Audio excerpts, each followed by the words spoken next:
Soorlu takuneqarsinnaasoq marsip ulluusa sutnianni Arctic Winter Games nuuma аллартиттуссаавоq аммалуми эqalunni TV-ку тааллагаатитсаарниссат инисиннеqaarerput тааккулу пиллуит пилерсаарусиортунингаанниит паастиссисоqarumaarpoq таасмасиниитигут такусақарфииссуарпут Arctic Winter Games-ип нипилерсуутаата элисаатиннеқарнера таавалу икиуттуссарсиорнеқ аама саақарфиумаарпарпут аллагаатиталлу наалернераани аама қаллунаатууми килангу тассиумаарпугут супатакуннерата наанераани нуумми сиаллернерата кингорни пилерсааутит аллагуутеқарсуанерсут спаасниаафиумаратсигу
Friendship. Endurance.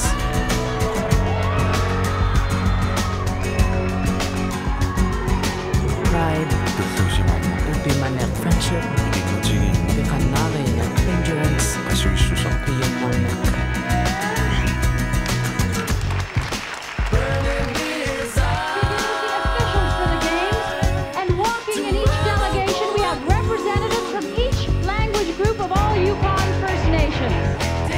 Group, the officials, led by Stephanie Sidney Keslin of the Tlingit Nation, and the flag bearer is Francis Rankin, who's also a strong supporter of the officials, and especially hockey.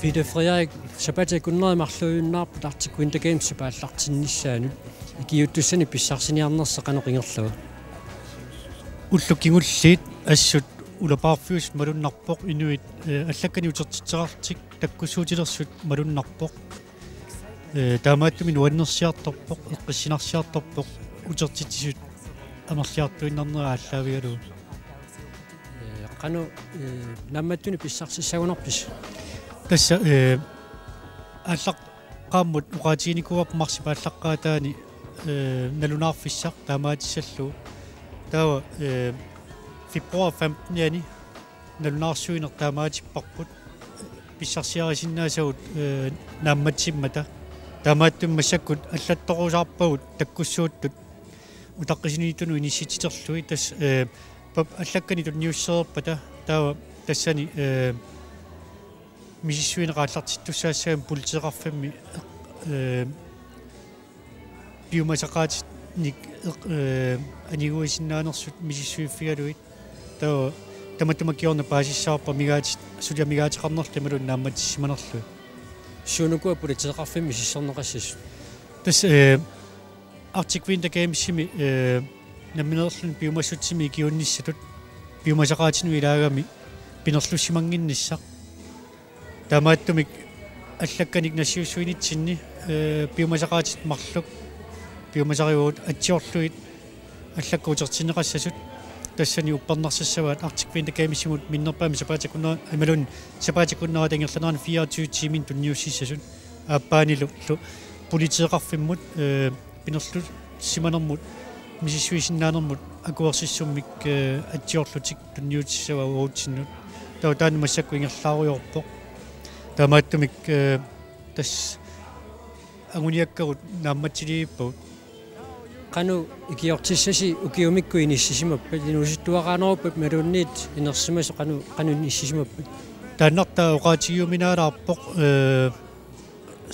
сиаммасиппут биумасараарпут 16 угиоралерсимассасут таулу уннуарсиорту аллатуллу сулисуссат мартиусуссат таккуат нилерсиманissaa пиумасақаатаа таамаатум пиумасақаата сиингитсут ингерлаппут кисиан соорлассерсуутиалу маани киортут сапаатса куннеранааллу икиуттуссааппу тааккулу тасса инуусуттуарпассууппут линиарфиссуами линиартисунгорниат икиортигисуссаавут аама таакку инерсиманерулаарпут киортулингаани таулу саниатиу иллоқарфиммингана алунаарсортут никеқарторуссууппут инуусуттуаққанингаани инерсиманерусун кану маанна пиффис қаллиарторнерани эққиссиллуси синиталериарторписи синнарлуттут уқарсинаагунангилавут пиффиссингерланерaan сулиап писсаганартуу илиниаақарфиунгаатсиартоқ таулу инуттут иммину пиумасақа тингаатсиартоқ таана аллаавигалу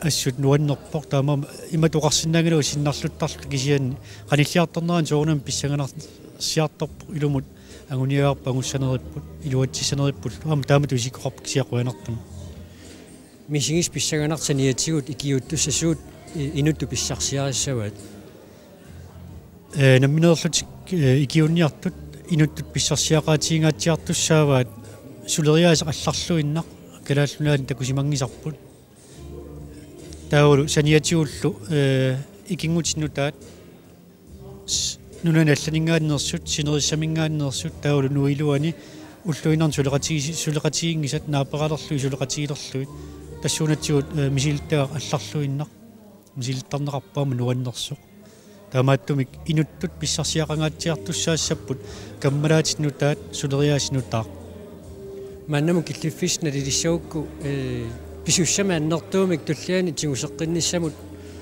перориаатаассанерлуни манна уна мисилиутитут иммаоқаатигисинаарпа аннертоо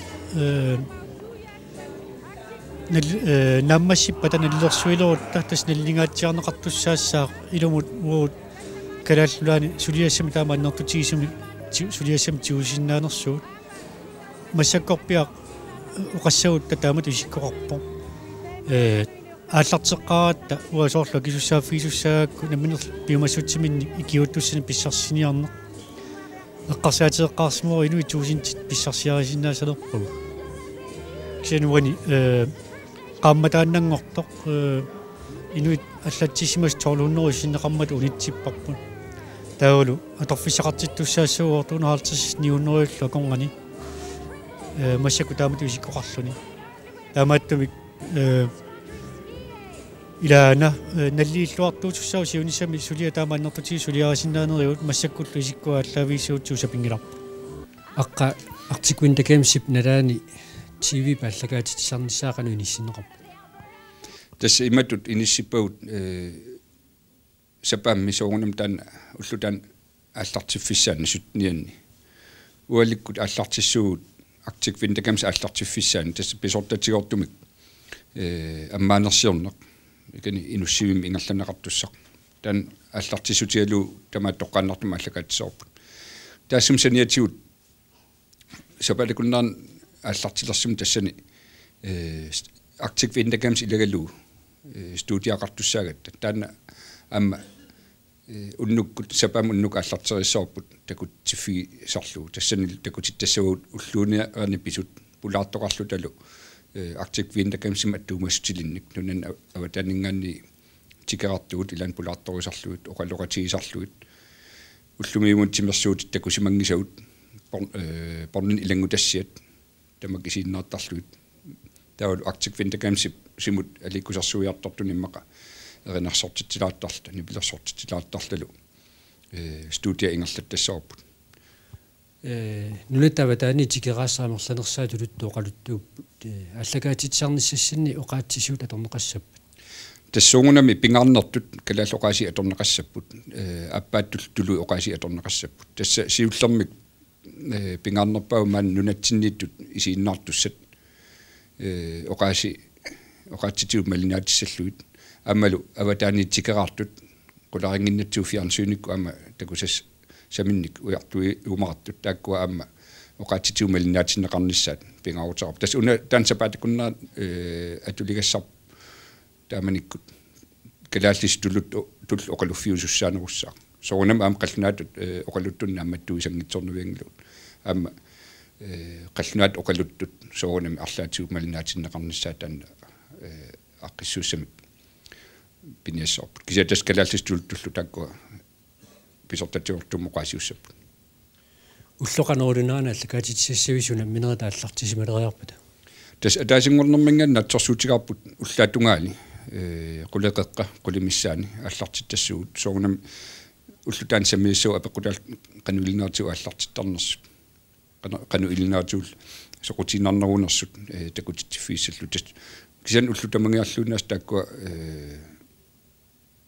атаасингорнэрми таллимангорни илангуллуу уллаак qulingilua quleqeqqa qulimissaaningan аллартиттассуут уаликкуллу уаликкингусиссуккут тас кисиаккингусиннарпаам таллиманут наммассерерсимасассуут кисиан аам таанникералаарпу илаан сиусиннерулаартассуоқ наммасисассуут аама акуннеқартассаппу соорунами тоққааннарфингисатсинник пиффим алламнууннигут налнақут акунна миннерпаамик периарфисиннеқарниссарпут писариақассоо таава таллиманут аватаанингаанну таарсиасунаам пилерсорнеқарнер пингитсорн пингитсорт ngitsinniarlugu TV-avisi Danmarkin qulingluan allakaatineqartar toqqaannartumman tallimanut allakaattassarput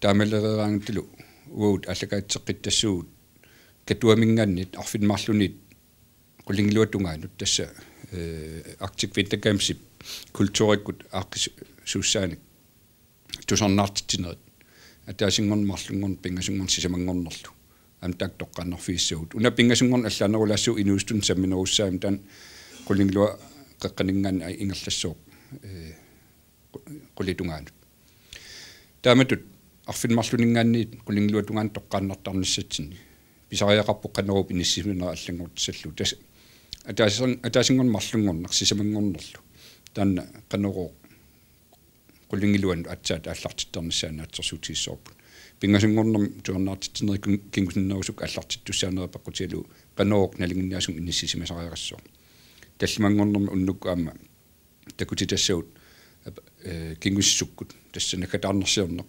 кингуссук ингерланнеқартуссаама аама налингиннаасум qaneruuq inissisimaniссаана атсерсуутигарпут qanu allakaatitteriatsiingерланеқассап тоққааннартууссаппат ималуунниит иммиуссаатернеқассап уллукку аллакаатитау тамармик тоққааннартум ингерлассаппут уннуккут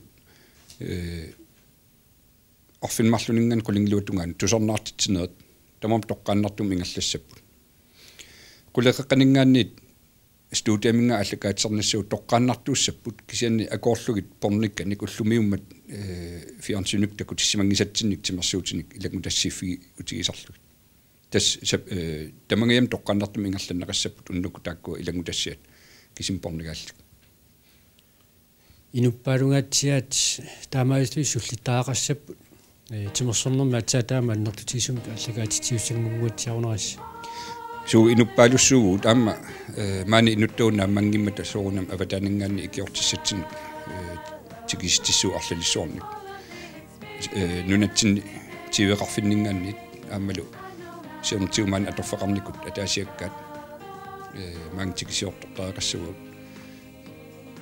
аамалу Danmarkin TV2 Danmarks Radio икиортигалуит инун пингасуссун тикиситсиссуут так уллун таккунин икиортигиссат тин таамаккалуарт уут натсерсутиссорп техникериут тамармик оо тимеқангаатсиартик ингерласат сутсапатакуннаанта тассаннаатсерсутигиварпут ингерларсортассаллу уллаакарфин пиасунингаанни пиареерсарнери аллартиллуит уннуақаққаттунгаан нааниссаттунгаанут тассанилу инуи атаасиаккаюнеригулуарт иммақа уллаақмани уннук наммассинсаттунгаат сулиссап кисин техникерн аккуатарниарсариусоорнум уллу ингерланиссаа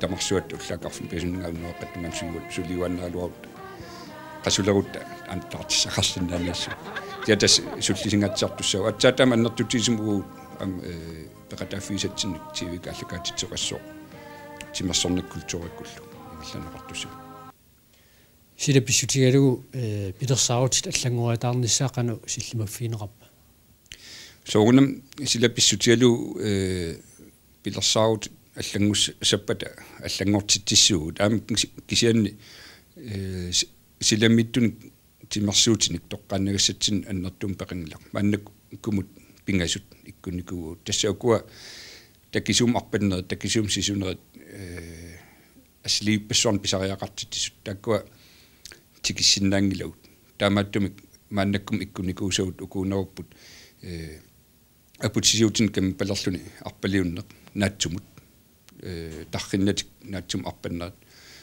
сисораатин уяккаарлутик оқиланиуннерит наатсумут ингерласут таавалу интианер пингуатаат нааккиарторнақ нунаққатсиарлу такуникунгисарпут аама таана такорнерунартиллу иккуникуу тааккуугалларпу силамиттуссат соорунами сила аёртиллуут ааққиссуусин аллангортисариақассап уу тимерсуутин алланимма уяртуисариақармассу таакку соорунам пиарасмаффисуу qanummi massakkumu atortusnaammatsippat atortuut sisamungum matsapaatakunna unkingulleq sisamungum tanmakkimmisillinneqarput atort nutaat pisiassuut min pisiagut taavalu akuanaqarartik tassa aqagu pingasungornermi nunatsin angunnissaat taskangerlusarma angunnissaaqulakkeersimarup kisan sulmannam oqaatisinnaankallarparpu qaquarpiannuum angutissarnus kisiatas ullorpaan periarfissaqarpuut suli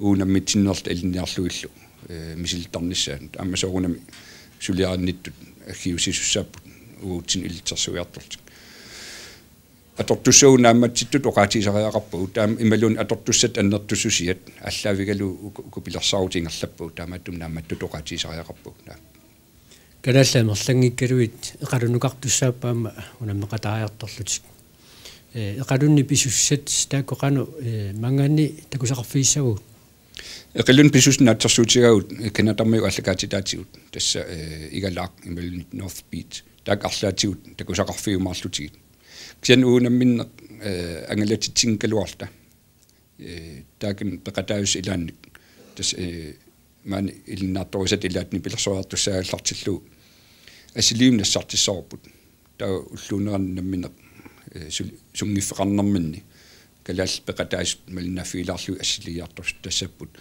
уллутаан такусас сангкалуарпут кисиан утерериарпата аллакатиссам иммиккут такутиссинаасатсинник тааккуа сулиақарфиумарпут кисиан тас уллормут наатсерсуутиарпут канатармиут аллакааттаат сателлитиктигу синнаариарутигу taakkaan takusasaqarfiisaamarlut. Der har været katastrofevejr her i Nuuk knap 2 uger før Arctic Winter Games. Har de lavet om på jeres planer?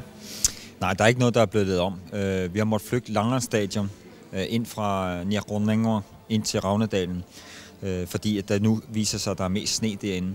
Og så har vi måttet justere nogle ting på alpin selvfølgelig, fordi det primært kommer til at kunne køre på toppen, hvis det bliver snevejr, sådan som det er lige udenfor nu. Men du kan sige, planerne som sådan, de har været planlagt så lang tid, og vi har en A-plan og en B-plan. Og det er først, når vi kommer helt tæt på selve arrangementet, at vi kan sige præcis, hvilken plan vi kommer til at køre efter. Men vores programmer og så videre, jamen de er fastlagt, og dem kommer vi til at køre efter. Helt frem til, at vi ser, at vejret bliver så dårligt, så vi ikke kan klare det. Men sneen bliver jo bestemt ikke bedre af en stor mængde regn i weekenden. Nej, men sneen er ikke god. Altså, det er jo elendige forhold, hvis man kigger ud nu. Altså, man kan mærke, at det er iset, og det er hård sne, og det er ikke gode forhold. Men vi kan arrangere det. Altså, vi kan lave de arrangementer, vi har planlagt indtil videre. At det så ikke bliver gode forhold, jamen det er jo ikke noget, vi kan gøre noget ved. Hvad med indendørs arrangementerne? Er det ved at falde på plads nu hvor Inusivik er ved at være færdig? Ja, der har vi jo så til gengæld en glædelig nyhed. At vi har ikke kunnet stole 100% på, at Inusivik skulle blive færdig til tiden. Men det kan vi nu. Nu ved vi, at vi får Inusivik færdig til tiden. Både til åbningsceremonien og til volleyball og badminton. Så det er jo ren luksus. Nu kan vi køre efter den A-plan, som vi hele tiden har opereret med. Hvad har I sagt til de deltagende nationer med hensyn til skivært her i byen? Skal det komme uanset hvad? Ja, altså aftalen med International Komité og Chef de Missions er, at de sender deres deltagere hertil, uanset om vejrsituationen er dårlig eller god. Fordi først når selve legene løber af stablen, kan vi vide, hvor meget vi kan arrangere. Det kan vi ikke sige på forhånd. Det er altid juryen, der afgør, om arrangementet kan løbe som planlagt eller ikke. Det har noget med de tekniske ting at gøre. Men altså, vi planlægger nu som om, at vi kan arrangere alle arrangementer under ugen. Og et vigtigt element i lejrene, det er jo det frivillige. Hvordan ser det ud i dag? Det er også en glædelig situation. Altså, vi har stort set fået de frivillige, vi har brug for, og vi har haft utroligt travlt med at få alle registreret og få dem til at få akkrediteringskort med billede på. Og vi har en kæmpe arrangement, der hedder One Week to Go, altså en uge tilbage, nu på søndag, hvor alle frivillige skal herned i Gaduaq, hvor vi står nu, og de skal have udleveret akkrediteringskort, de skal udlevere deres frivillige tøj, og de skal have en pep-talk omkring, hvordan de skal forholde sig som frivillige. Nu hvor der mangler knap 2 uger, sover I roligt i organisationskomiteen? Jeg vil sige, at vi sover ikke så meget, men når vi så endelig sover, så sover vi roligt, fordi vi mener, at vi har tjek på de ting, vi kan have tjek på. Der vil altid komme uforudsete ting og sager op de sidste 2 uger, men når vi endelig sover, det er ikke så mange timer om natten, så sover jeg roligt. Hvad tror du, når det hele er overstået, er Grønland blevet mere voksen til at tage endnu en stor opgave? Der er ingen tvivl om, at vi har gjort os utrolig mange erfaringer, og der vil nok være nogle ting, vi har lettere ved at arrangere næste gang, fordi vi har måttet bygge det hele fra bunden af. Og mange ting i samfundet har ikke været gearet til så stort arrangement. Så jeg tror, vi har lært meget af det her, og jeg tror, at Grønland stiller stærkere med hensyn til at arrangere større ting fremover. Og hvad skal der med sekretariatet, når det hele er slut? Jamen, altså, vi har cirka 2 måneder til at lukke det hele ned og sørge for at få lavet en skriftlig rapport om, hvordan tingene er gået, få leveret udstyr tilbage, få solgt ting fra, så vi kan få afsluttet regnskabet. Og så bliver sekretariatet opløst. Så håber jeg på at få skaffet job til alle de ansatte, jeg har, før sekretariatet lukker. Kan I holde arrangement inden for den givne ramme, der er blevet givet? Ja, det kan vi. Vi opererer nu med et budget, som er meget detaljeret, og selvom der kommer ting, som skal omjusteres, så bliver det inden for den eksisterende ramme. Det vil sige, at jeg prioriterer så midlerne anderledes, hvis der kommer specielle ting, der skal købes eller anskaffes i sidste øjeblik. Men ingen ekstra regning? Nej, altså det er klart. Det er altid svært at sige, når det er, vi kan blive udsat for meget dårligt vejr. Det kan påvirke flysituationen for Garance du Nord. Det er en ting, som kan give os nogle ekstra omkostninger. Men det er sådan, som det ser ud nu, så kommer vi til at holde os inden for den givne ramme, vi har.